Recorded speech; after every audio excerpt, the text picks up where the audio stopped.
各位弟兄姐妹，大家平安。我们要来开始今天历代志下的共读。我们要请明文执事来带领我们大家做开始的祷告。阮是天父的爸，阮满心感谢你，互阮今仔会当聚集伫遮，求你安静阮每一个人的心来领受你的话语，开阮的心门，会当互阮的明，并且开阔咱的境界。阮将过来时间交托伫主你的手中，求主你保守看顾。阮来祈祷，奉主耶稣基督的名求，阿门。阿门。好，好，咱讲第这个我要讲华语啊。昨天在历代志下第9章，好，我们看到这个所罗门王好他的其他成就，特别是跟他的邦交国就是推罗王西兰呢，还有示巴女王，好，那建立一个很奇妙的关系。好，那这样的关系当中，让以色列这个国家它的本质或是体质呢，也带来一个很大的改变，特别是对整个以色列在国际上走出去，那它很像是一种西进的政策，因为以色列过去是没有办法往西啊，但是因着这个所罗门找到了新大陆，从红海出去，以至于它可以向南向政策，讲小像在我们台湾，台湾过去也是西进。但是没有办法透过顺利的西进，所以一个新南向。那以色列有一个新南向，透过新南向呢，就有示巴女王，她来到以色列来取经，甚至能够让所罗门的这个海上，不论是探险或是贸易呢，都能够达到这个更远的边界。所以我们昨天也从历代志下看到，在将近3000年前，所罗门王他的这样的排场，连他仆人所住的房子都让这个示巴女王这个惊讶到要绕耳海啊。好，那我们今天要继续来看的是第9章最后结束，也是整个所罗门王他最后的介绍的段落。好，那我们请明文执事来带我们读历代志下第9章22节到24节。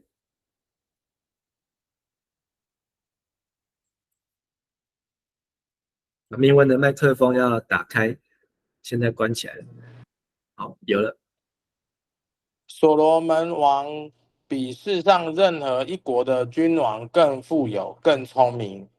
全世界每一个王都想来见所罗门，要听上帝赐给他的智慧的话。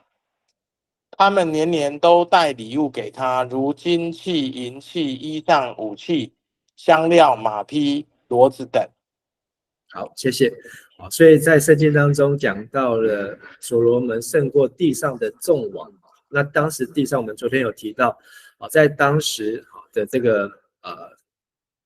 将近3000年的世界当中，那这个世上的国家大概就只有这几个国家，除了在以色列中间绿色之外，埃及、亚述，然后埃兰，那希腊还没有成国，那还有在远方的中国。所以刚我们读的现代中译本说，世界上任何一国的国王，甚至全世界每一个王都想来见所罗门了。那在主前950年，世界上的国家大概就这样。那现在也提到了示巴女王，可能在非洲也有一些古老的国家，马前、库斯等等，但是大概没有很多的国家。但是所罗门的名声呢，远播到那个地方，甚至他们都带着礼物，带着贡物，带着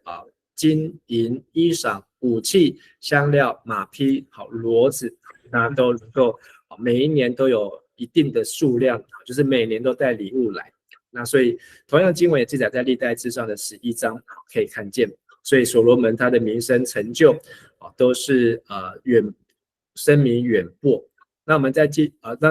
我们昨天讲到示巴女王就是从阿拉伯半岛去以色列，而昨天这个示巴女王所带的珍贵的香料是没有任何的人送过的，所以这也特别被提出来。然后还有这个檀香木，檀香木呢是来自于印度、印尼，也能够送到以色列来。然后还有这个猿猴啊，圣经和本翻成或是狒啊，那这可能只有在非洲才有的特别的动物。然后大象，非洲有非洲大象，那亚洲也有亚洲的大象。那这些象牙呢，要么就来自非洲，要么就来自亚洲，泰国也有大象，那在以色列那当地是没有大象的，都能够透过所罗门的这个红海路线，能够送到以色列的国家，还包括和合本有提到的孔雀，现在中文本没有提到，但是我们在看到所罗门画的王宫当中，都会画到孔雀在上面也是要从亚洲才有孔雀所以它的航海带来当时将近3000年前非常的丰富，非常的兴盛，而以色列这个国家也从本来农业为主，变成跟推罗一样，开始航海跟商业这样的经济活动，那可能也促成后来整个地中海的这个转型后来整个地中海这些国家陆陆续续都是一直到今天。好，那我们接着再来读25节到28节。再请明文带我们来读，要打开麦克风。好，他们年年都带礼物给他，如金器、银器、衣裳、武器、香料、马匹、骡子等。所罗门王有4000个马棚，可放战车和马，又有12000骑兵。他把一部分安置在耶路撒冷，其余的分驻在其他城市。所罗门统辖从幼发拉底河到非利士和埃及边境所有的王。还有到28。在他统治期间，耶路撒冷的银子跟石头一样多，香柏木也多得像山丘上的普通桑树。所罗门所穆斯黎和别的国家进口马匹。好，谢谢。好，那所罗门我们之前有提过，所罗门跟他父亲大卫不一样，就是大卫没有使用马匹他只有留下去别国家打胜战，但是他只有留下100匹马来拉东西，他把其他马的腿的筋都砍掉。但是所罗门呢，却有4000个马棚每个马棚呢都可以放战车和马。那当时的战车呢，大概就是一个战车要配3只马。那又有12000的骑兵训练他们。那这些的马跟这些骑兵其实都需要花费，那都要耗费。那它当然最主要的目的就是用来战事和军事当中那这些军事武器呢，在部分在耶路撒冷，其余的就分散在以色列国家。所以26、27讲到以色列这国家从这个2河流域的幼发拉底河，经过了非利士，到了埃及边境，所有的王想要所罗门统辖。即便他们不是以色列人，即便他们可能不是这个亚伯拉罕的后裔，但是都在大卫的基础、所罗门的统治之下呢，整个都在所罗门的治理当中。而统治期间呢，耶路撒冷的银子跟石头一样多，这个形容的有点夸张。香柏木变得像普通桑树一样，就是到处都是，因为大家都来进贡。那所罗门继续进口马匹那所以这个黄色地方，从幼发拉底河、大河、2河流域的上游，一直到埃及的边境，这里都是所罗门治理的地方。那经过了非利士的地方，这一块小小的非利士就是还没有被所罗门吃掉之外，那这个是推罗王推罗西顿，那推罗王也是他好朋友，所以这些之外，通通都来向所罗门进贡。所以所罗门虽然只是小小的一块，但今天这里就是包括了叙利亚，包括了黎巴嫩，包括了这个约旦，包括了很多的国家，在今天那块加沙走廊的地方但是在当时都在所罗门的治理当中。那这个马呢，这里画的是4匹马，当时大概是3匹，一辆马车大概是3匹我们看埃及是2匹，到了所罗门的时候，大概是已经进步到3匹，到后来可能变成4匹，那个在操作在训练上面更不容易。其实耶路撒冷并不适合马匹因为在很多的山地上上下下，所以这个马呢没有办法像在平原这样子奔驰但是这里让我们看到就是几个2件事情。第一个，所罗门增加他的军事装备有没有符合圣经呢？如果按照申命记第17章16节，上帝吩咐以色列人不可为自己加添马匹马当然是拿来跑得快是拿来战争，但是在申命记17章，上帝透过摩西吩咐以色列人，他们的征战呢是靠耶和华尼西，就是靠上帝来征战。不论是约书亚过约旦河，在各样的以色列的历史当中，他们征战不是靠人多的，也不是靠势众，也不是靠马跑得快，而是要依靠耶和华上帝啊。但是所罗门在这边加了这么多的马匹，也代表他对上帝的信心相对的减少，那么可不可以说我们的国家现在就是要对上帝有信心，所以我们就不要买武器？那这就是见仁见智啊。但是一个属上在这个申命记当中17章，上帝有提到，而在17章下一节说什么呢？也不可为自己多立妃嫔哦，妃嫔。那所罗门总共娶了妃700，嫔300，1000个老婆，1000个丈母娘这光这2件事情呢，都已经是得罪上帝啊。所以即便历代志下，他没有要好像没有要强调这些事情，但是他也没有遮盖这些事情哦。好，那我们看到在所罗门的年代是远超过大卫那时候的马匹，还有所罗门的老婆也远超过大卫那时候的老婆。大卫大概就是6个妻子从6个妻子生了至少19个儿子。所罗门有1000个老婆，多少儿子呢？没有办法统计所以直接跳过放弃。好，再读最后的3节，29节到31节。所罗门其余的事迹从头到尾都记载在先知拿单史、示罗人亚西尼亚预言书和先见益多异象等书上。最后一书是记载以色列王耶罗波安的事迹。所罗门在耶路撒冷做王，统治全以色列40年。他死后葬在大卫城，他的儿子罗波安继承他做王。好，谢谢。那所以这里就是对所罗门的总结。所以我们历代志下从第1章所罗门跟上帝求2件事情，一直读到第9章。那历代志花了9章的篇幅，列王记上也花了蛮长11到11章的篇幅来介绍所罗门的事迹。所以这些事迹不会比大卫少很多。那但是他们学习的就是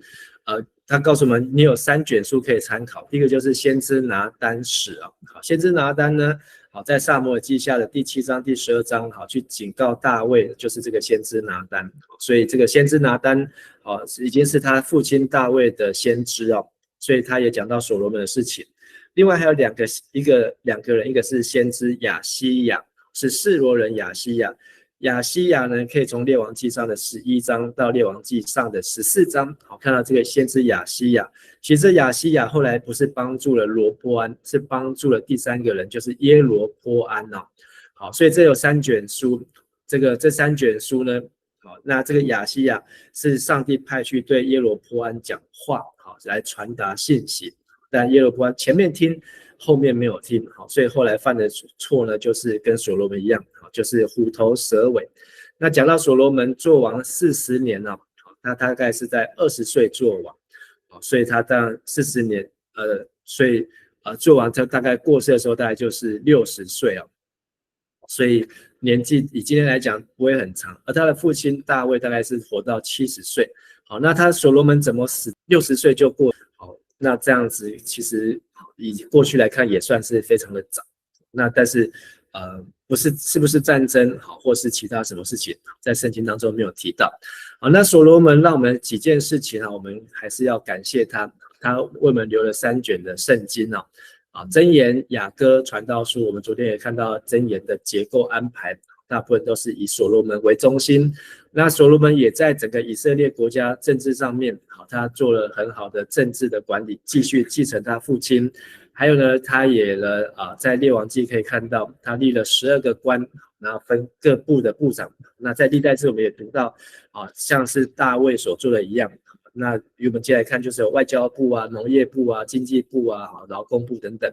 那他还有跟认识他父亲的好朋友推罗王西兰然后甚至改变了以色列这个国家的这个经济链经济状态。那建设也是所罗门好，他的一大强项，好，他建了圣殿，后来又建了自己的王宫。那我们从列王记又知道，他建了自己的王宫，因为他的原配是埃及法老的女儿，好，所以他又离开了这个圣殿的范围，然后又为他的老婆原配又盖了一样的宫，又盖了一件。好，然后他把西兰王看为没有价值的20个城市呢，他去开垦去开发，好，然后让他派人住进去，移民进去，以至于成为有价值的地方。然后呢，他也制造船只啊，好，然后学习航海等等，然后把很多世界上奇怪的稀奇的珍宝也带到了以色列。那经济上面我们可以看到，就是他们得到大量的财富。刚才讲到银子多的跟石头一样，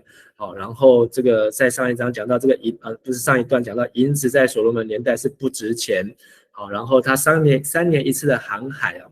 好，这个3年一次的航海，就算是再小的船，好，要3年，地中海不可能3年开不完，因为这3个月就太长了，好，所以他这个航海呢，好，真的是远洋船队啊，好，那我们知道荷兰人是这个不是荷兰人。就是大航海时代呢，都是到16、17世纪才开始有这样远洋的船队。可是所罗门是几乎在他们更早之前就有这些的远洋船队，带来了象牙，不管是非洲或是亚洲猿猴、孔雀等等这一切。好，那所罗门最重要的，在我们读了历代志下，就是他也为圣殿对人跟上帝的敬拜升级。就是他的祷告，在献殿完成之后，他所做的祷告，求神睁眼看，侧耳听，在圣殿所献的祷告，以至于呢，这是虽然在摩西的年代没有这样子的做法，但是从所罗门立圣殿之后，我们可以来圣殿，所以这也宣告说，上帝的殿呢是成为一个祷告的殿，而上帝也回应，按照所罗门的祷告就来回应他，即便是在10多年后回应，但是上帝说，这称为我名下的子民，自卑祷告，寻求我的面，转离恶行，必从天上垂听，赦免他的罪，医治他们的地。前面讲到上帝要睁眼看，侧耳听，而到了以赛亚书，这又离所罗门大概又过了200多年之后，先知以赛亚就是说，上帝透过先知以赛亚继续重复所罗门的这个信息，要到上帝的圣山，就是耶路撒冷，使他们在祷告我的殿中喜乐，他们的燔祭平安祭在我坛上必蒙悦纳，因我的殿必称为万民祷告的殿。所以上帝不只限于以色列民，是万民，所以以色列民就是一民，但是还有其他的9999的人民民族人种都可以来到上帝的殿。那我们也再次说，这个殿呢，在今天不是指耶路撒冷的圣殿，也不是指教会的建筑物，而是指耶稣基督的身体，就是指教会。所以当我们在一起，我们就是成为耶稣基督的身体，耶稣成为教会的头。而当我们奉着耶稣的名祷告，在天上的父必要睁眼看和侧耳听。所以透过今天的信息，让我们学习到，就是所罗门他的一生成为我们很大的帮助学习，但是我们要谨记教训，不要像所罗门最后来迷失在这个花花的世界当中，而失去了上帝的话，失去了上帝的同在，而最后也失去上帝要给他的祝福和继承。我们今天就分享到这边，让我们一起来祷告。亲爱的阿爸天父上帝，感谢你让我们在过去1个多礼拜的当中，我们将近2个礼拜的时间，我们从所罗门他从年轻承接父亲的王位到他年老对国家社会的贡献，以及他一生所留下的功过，我们都能够从圣经看得一清二楚。上帝也让我们学习知道当我们能够抓紧上帝的话，抓紧上帝的应许，我们都能够成为像所罗门一样，成为上帝的儿女。你要永远做我们的父，我们永远做上帝的儿女。也求上帝再次兼顾耶稣基督